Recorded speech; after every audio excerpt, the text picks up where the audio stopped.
小米17 Ultra 跟它的上一代产品15 Ultra 比能有多大的提升呢？本期就来看看它们的对比，看点如下，推荐大家仔细去看。我手里的呢还是小米17 Ultra 徕卡版，可能是最受关注的17 Ultra 版本了。那麼測試環節之前，肯定先是攝影環節呀，能吸引更多的朋友參與到攝影中來，這是我們節目創立的主旨。那現在既然已經吸引了越來越多的朋友在視頻回復裡上傳照片，那麼攝影環節呢就不用我拿手機再去瞎逼拍照片了，就會選擇網友上傳的優秀照片了。非常感謝這些朋友用實際行動帶着更多的人能參與到攝影中來，也非常感謝您的點讚和加關注，尤其是加關注啊，這是讓我們這檔節目繼續更新下去的動力。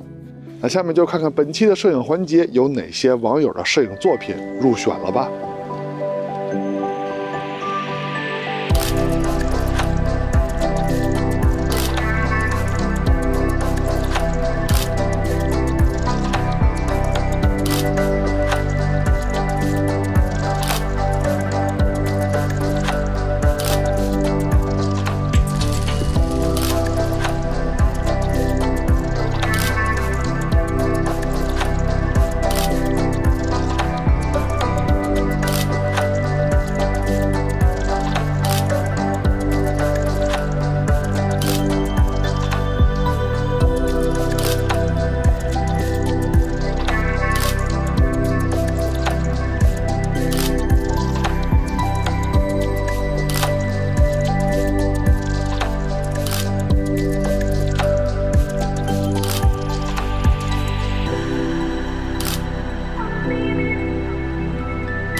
器材雖然分好壞，但是攝影不論器材，能成像的設備都能參與到攝影中來。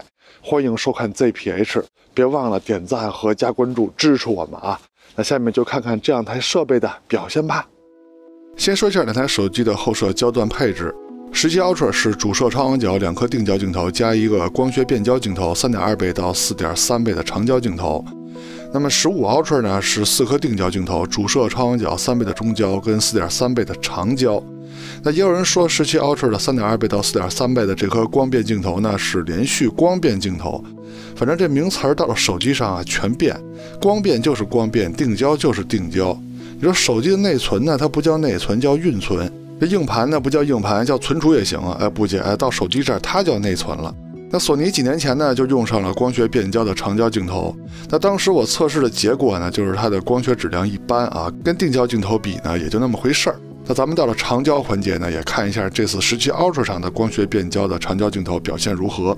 現在看到的就是17 Ultra 的拍攝界面，它有 0.6 倍的超廣角，1倍的主攝，2倍是主攝的數碼變焦，3.2 倍到4.3倍呢就是光學变焦的長焦鏡頭了。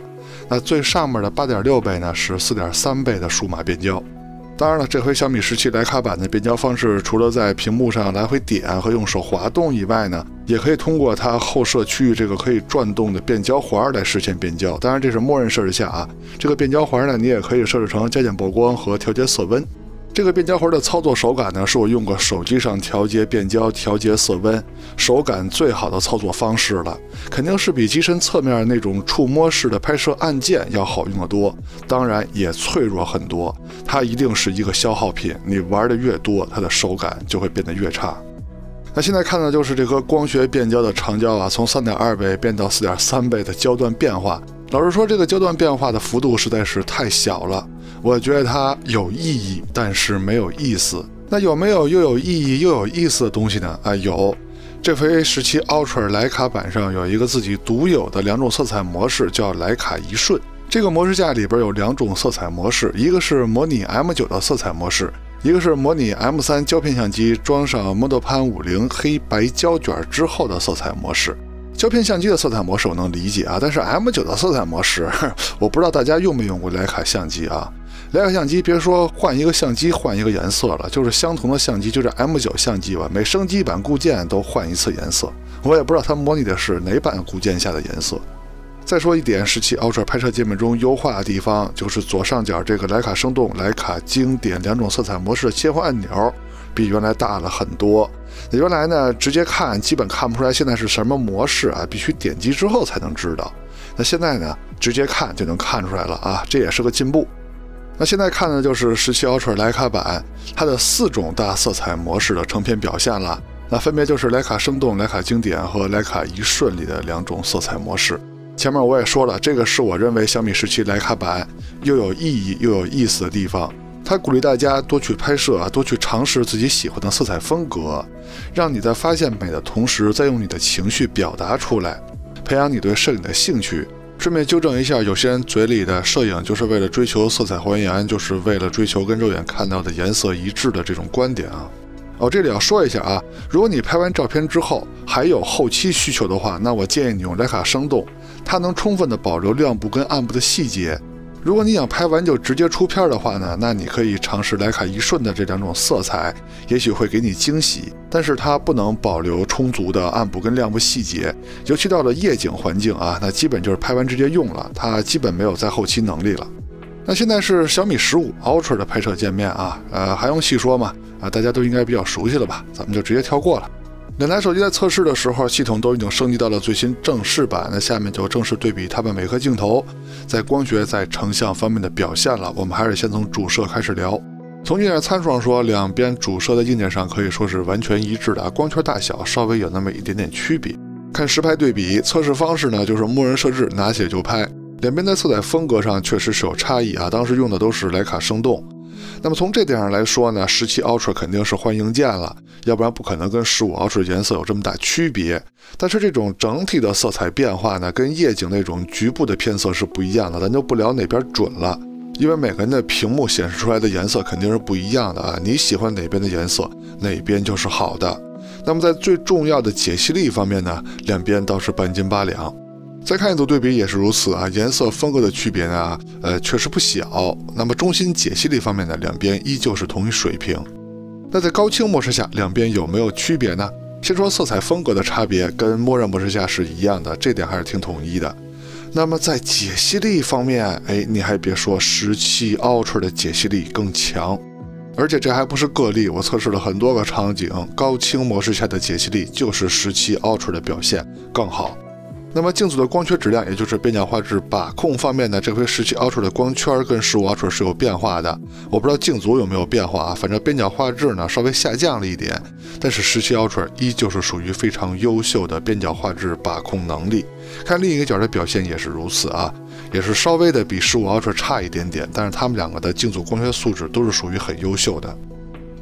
再說超廣角鏡頭，從參數上看呢，兩邊的超廣角是一模一樣的。我也不知道它換沒換硬件啊，因為我這不是聊數碼的，我這兒只看結果。先看第一組對比樣片，兩邊顏色風格的差別呢，跟主攝比肯定是小很多的。17 Ultra 呢更素雅一些，15 Ultra 看起來更熱情一些啊，就是在顏色風格方面。那麼在解析力方面呢，两邊是一模一樣的。再看一組對比，這回顏色風格方面幾乎沒有差別了。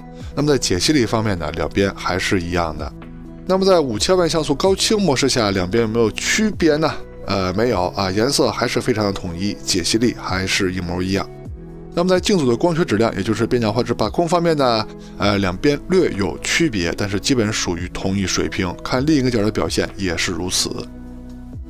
那再說中長焦鏡頭，17 Ultra 這邊配的是一個光學變焦的3.2倍到4.3倍的光變鏡頭，光圈是 f2.4 到 f3.0。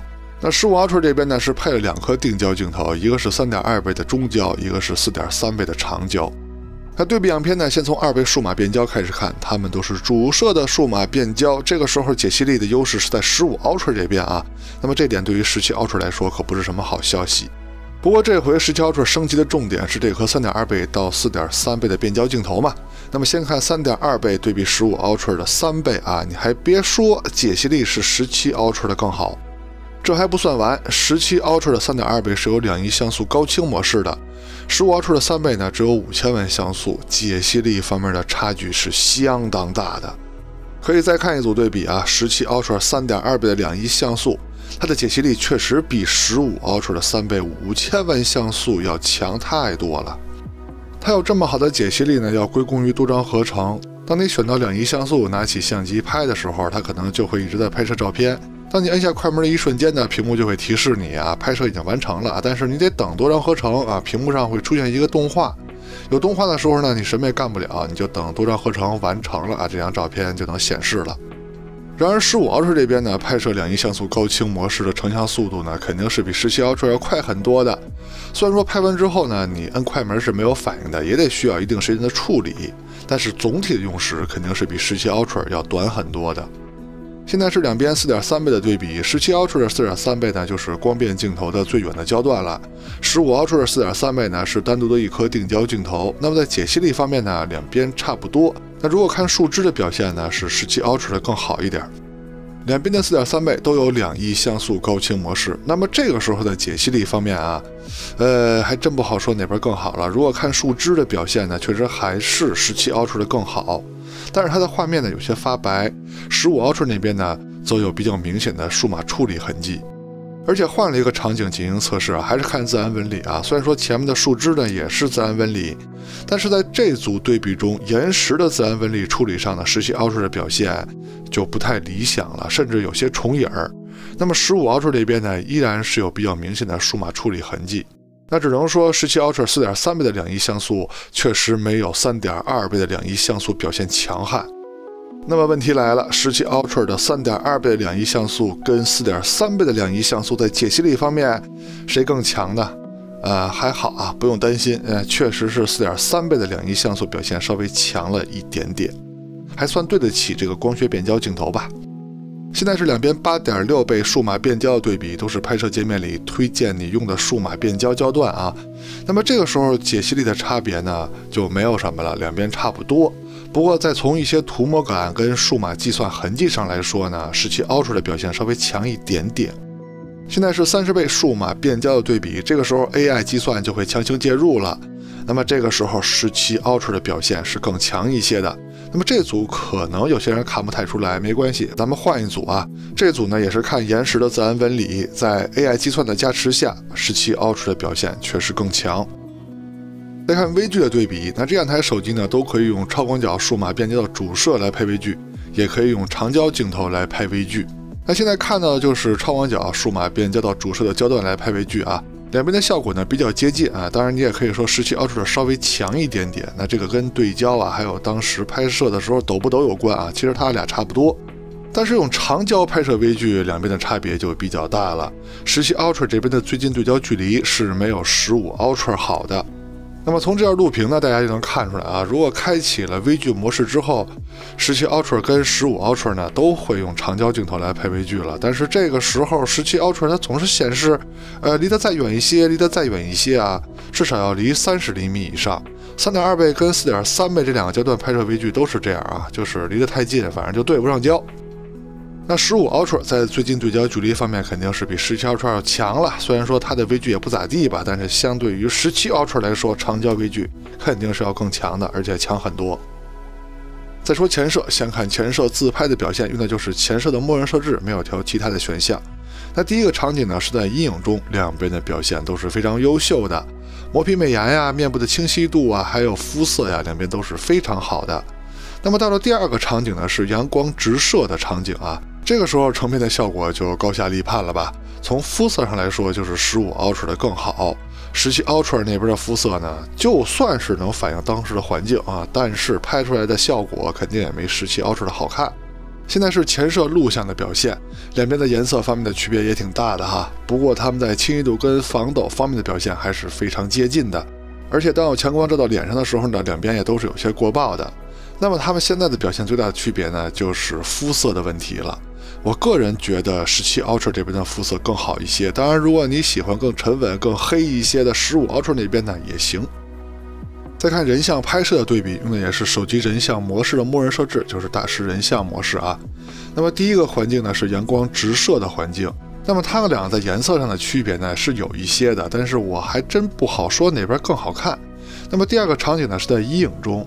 要是從衣服的顏色上說呢，我感觉15 Ultra 這邊更好一些，但是拍人嘛，還主要是看面部，我還真不好取捨哪邊更好啊。你們可以從頭再看一下，結合陽光直射的场景、陰影的场景，来根据你们的喜好說一下你们更喜歡哪邊的效果啊。他們兩個的人像水平真的是很接近。再說蜘蛛擴張度的測試，那麼這項測試呢，就是看手機拍完的照片在後期能力的多少，看的就是亮部細節跟暗部細節的保留能力。當然我們選擇的場景呢都是大光比场景。这两台手机的主摄跟超广角都測試了，那麼現在看到的呢就是小米17 Ultra 在各種大光比環境下主攝跟超廣角的表現。那麼後邊呢是有15 Ultra 的表現啊。那給他們倆做一個總結呢，就是無論是徠卡生動還是徠卡經典，這兩種色彩模式的亮部跟暗部細節呈現呢都是沒有問題的。但要說穩定呢，比如說色彩的穩定性方面呢，我個人還是推薦徠卡經典這個模式。它不但可以更好的保留亮部跟暗部的信息呢，而且它暗部的顏色呢也會更準確一些。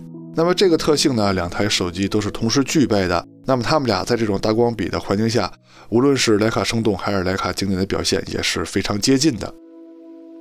再看夜景的對比，前面的測試場景呢，先是城市環境啊，這些環境呢也是有強光有陰影的大光比場景，測試的難度呢肯定也是有的。那這兩台手機呢，用的是相機的直出狀態去拍攝，已經關閉了自動夜景，成片的速度是非常快的。他們倆的主攝跟超廣角應付這些場景呢都沒有問題，亮部跟暗部的細節呈現的都很好，但是有些場景呢還是呈現出了區別。比如說這個場景，亮部的燈牌17 Ultra 的顏色是準的，就是白色的，15 Ultra 呢已經把亮部燈牌拍成藍色了。那麼這種跟整體的色彩區別是不一樣的啊，那種算顏色風格，這種局部的色差呢，誰都能看出來是哪邊偏色。當然到了超廣角呢，兩邊的表現又非常接近了。但是換了一個場景呢，主攝亮部的呈現呢，剛才是17 Ultra 好吧，哎，這回是15 Ultra 好了。不過換到超廣角呢，兩邊的表現又一樣了。看來超廣角鏡頭兩邊確實是從硬件上來說也是一模一樣的。那來到城市的昏暗環境，主攝的表現細節呈現方面兩邊差不多，顏色方面就看你們更喜歡哪邊的效果了啊。那麼超廣角的表現呢，相對於主攝來說是更為接近的。現在是中長焦在夜晚的表現，先看2倍數碼變焦的效果，它們都是主攝的數碼變焦，還是局部偏色的問題啊。亮部的呈現呢是15 Ultra 的更好。現在17 Ultra 是 3.2 倍，15 Ultra 是3倍，它們都是光学焦段了。那麼在解析力方面呢，还真是17 Ultra 的表現更好啊。当然，這跟它光學變焦沒有關係啊，主要是 3.2 倍下它的底更大。現在是 4.3 倍焦段的對比，它們也都是光學焦段，兩邊在細節呈現方面沒有什麼區別。現在是 8.6 倍數碼變焦的對比，同樣的兩邊的表現也都是很優秀的。長焦鏡頭來到了城市昏暗環境，先看 3.2 倍對比3倍的表現，兩邊的解析力方面差不多。那麼 4.3 倍焦段呢，兩邊也是半斤八兩的。就算到了 8.6 倍數碼變焦焦段呢，兩邊依然是非常接近。但是這個時候如果你仔細看的話， 8.6 倍焦段是15 Ultra 的更強一點點。來到了真正的極暗環境，就要打開夜景模式了。我們來看看廠家的軟硬件配合怎麼樣。那第一個場景祖傳神速，主攝跟超廣角的表現兩邊是十分接近的。